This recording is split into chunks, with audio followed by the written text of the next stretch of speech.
Hola, bienvenidos a Profe en Casa. Soy Osvaldo Sancho, su profesor de Estudios Sociales, y hoy vamos a repasar el tema de la expansión comercial europea a América de 1492 a 1580.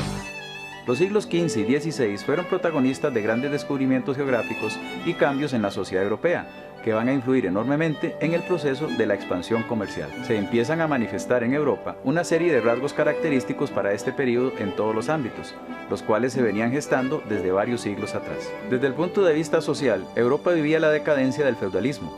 El auge comercial, la expansión agrícola y la formación de ciudades contribuyeron a la recuperación demográfica y al renacimiento de la vida urbana. Además, se produjo el surgimiento de una nueva y poderosa clase social formada por comerciantes, mercaderes y prestamistas, llamada burguesía. La alianza entre los burgueses y las monarquías logró disminuir el poder de los señores feudales, la aristocracia y la iglesia, iniciando un proceso de transformación que daría como resultado la aparición de los estados nacionales. En lo político, se vivía el fortalecimiento de los estados nacionales bajo el gobierno de una monarquía autoritaria y centralizada que continuaría hasta convertirse en el absolutismo monárquico del siglo XVI. En esta forma de gobierno, el poder reside en una sola persona que lo ejerce de manera ilimitada. Esta centralización del poder fue otra causa de la expansión comercial europea debido a que cada rey aspiraba a enriquecer el tesoro de su país mediante la expansión territorial. En el aspecto económico, Europa experimenta una expansión agrícola y un fortalecimiento del capitalismo comercial. Este sistema económico consiste en acumular capitales o bienes que se invierten para obtener ganancias, utilizando mano de obra libre asalariada. Los primeros capitales que se acumularon fueron oro y plata, y otros que se invertían en la construcción de barcos para el mejoramiento y la expansión del comercio. Lo anterior, a su vez, hizo que los europeos adquirieran grandes conocimientos en materia de navegación. La búsqueda de nuevos territorios para obtener materias primas y mercados, el desarrollo de la cartografía y el mejoramiento de las técnicas navales contribuyeron a la explotación de nuevas rutas, fortaleciendo el capitalismo comercial. Su aparición se constituye así en otra causa de la expansión ultramarina europea. En lo cultural se vivía la época del Renacimiento. Fue un movimiento que se inició en Italia en el siglo XV, en el cual aparece una nueva concepción del ser humano y de todo lo que le rodea. A partir del siglo XV, los hombres y mujeres se volvieron más críticos y el ser humano pasó a ser el centro de la cultura y del universo mismo. A este tipo de pensamiento se le llamó humanismo. Este movimiento fue una causa decisiva de la expansión ultramarina europea, porque estimuló la curiosidad por conocer realmente cómo era el mundo e impulsó la creatividad, la aventura y la ambición. Este tipo de hombres y mujeres hicieron posible las grandes exploraciones marítimas. Un aspecto decisivo en este proceso tiene que ver con la búsqueda de una nueva ruta a Oriente. Desde la antigüedad clásica, productos de lujo como las especias y los textiles llegaban a Europa procedentes del lejano Oriente. Los europeos no buscaban solo especias, sino también tintes, perfumes, porcelanas, sedas, marfil, piedras preciosas y oro. La búsqueda de estos productos fue entonces un factor decisivo que motivó a los europeos a iniciar los primeros viajes de exploración. Constantinopla era la capital del Imperio Romano Oriental. Esta ciudad tenía una posición estratégica, pues en ella convergían las distintas caravanas comerciales. En 1453 la ciudad fue asaltada por los turcos otomanos, quienes bloquearon la ruta comercial entre Asia y Europa, provocando una crisis económica sin precedentes, pues todo el comercio fue interrumpido. Las ciudades, los mercaderes, los bancos y todos aquellos relacionados de una u otra forma con el comercio se vieron afectados por la toma de Constantinopla. Este acontecimiento motivó la competencia de muchos países europeos por establecer sus propias rutas comerciales. El cierre de esta ruta comercial, el impulso de la navegación y el desarrollo de la economía ultramarina permitió además el perfeccionamiento de grandes inventos que van a ser fundamentales en la actividad comercial. Es importante mencionar que muchos de los inventos que se utilizaron en Europa proceden de la civilización china y fueron traídos a este continente por los árabes. La brújula, por ejemplo, fue un instrumento fundamental para fijar el rumbo de las embarcaciones en condiciones poco favorables. La imprenta permitió la difusión del conocimiento. El astrolabio y el sextante coadyuvaron al desarrollo de la navegación. La pólvora para desarrollar nuevas y potentes armas. Los nuevos navíos como la nao y la carabela fueron muy necesarios para llevar una mayor tripulación y soportar mejor los embates climáticos en alta mar. Existía una gran competencia por controlar las rutas comerciales, por lo que estos inventos crearon las condiciones idóneas para la formación de verdaderos imperios coloniales ultramarinos. España y Portugal, beneficiados por su favorable situación geográfica, su amplia experiencia marítima, sus conocimientos, estabilidad política y su espíritu de cruzada, estaban entre los vanguardistas de la expansión ultramarina. En el caso de Portugal, la expansión comercial fue determinante.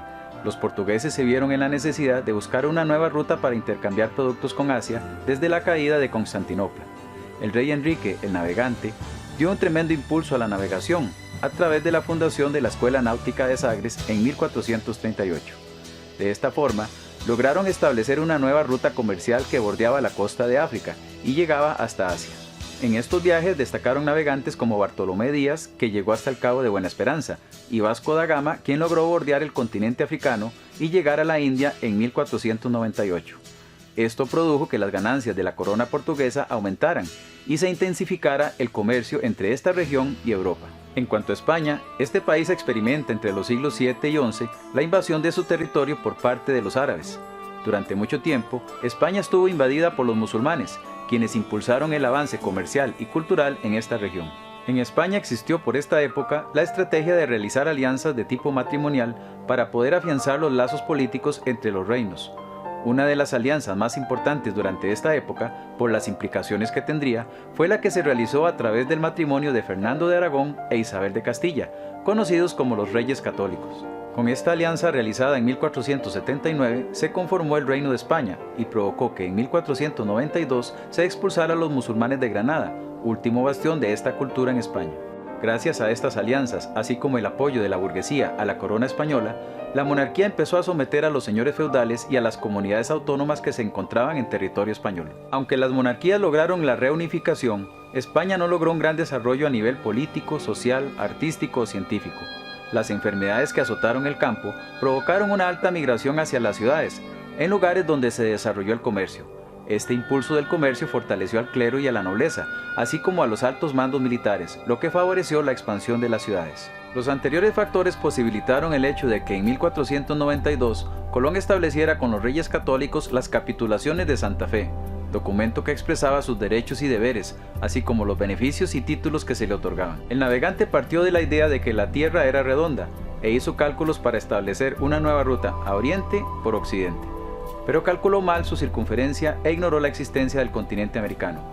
Con los 4 viajes que realizó Colón, se inicia la expansión ultramarina europea en América. Algunas repercusiones que tuvo este acontecimiento en América fueron las siguientes. En lo social se inició la explotación del negro y del aborigen. Por otro lado, América absorbió el excedente de la población europea. Surgieron nuevos grupos étnicos como los mestizos, fusión del americano autóctono y del conquistador hispano. Es importante señalar que la población de América disminuyó producto de la aparición de nuevas enfermedades y la explotación de su población. En lo económico es importante destacar que los avances de la navegación y el comercio contribuyeron con la formación de imperios coloniales, que a su vez provocaron el fortalecimiento del capitalismo comercial y el mercantilismo. Europa explotó las grandes riquezas, los recursos naturales, las exuberantes selvas tropicales y los vastos territorios americanos. Por otro lado, también los europeos introdujeron nuevos cultivos y animales. En cuanto a la situación política, es notable el fortalecimiento de las monarquías y de las instituciones políticas europeas en América. Desde el punto de vista cultural, cabe resaltar la imposición de la lengua, la religión, el arte, las costumbres y en general de la cultura europea. En el aspecto científico surgen grandes inventos como la brújula, el astrolabio, las carabelas, las cartas de navegación, entre otros. Se supera la idea de que la Tierra era plana y se generaliza la idea de la redondez de la Tierra. Se amplía el mundo conocido, se perfecciona la navegación y la geografía. Como hemos podido apreciar, la expansión europea en los siglos XV y XVI obedeció a la particular combinación de circunstancias demográficas, económicas, sociales, políticas, militares y religiosas, que se dieron especialmente en la península ibérica durante los siglos XIV y XV. Para todos los que tenemos la dicha de vivir en América, resulta muy significativo valorar las repercusiones de este acontecimiento, ya que el maltrato y la explotación de nuestras culturas autóctonas produjo una catástrofe demográfica sin precedentes. La población indígena se redujo notablemente debido a las enfermedades, que junto con las matanzas y las violaciones estuvieron a punto de truncar definitivamente el desarrollo de nuestros pueblos americanos. Miles de aborígenes murieron ante el excesivo y pesado trabajo al que fueron sometidos. Hoy, cientos de años después, en muchos países americanos los indígenas siguen siendo maltratados.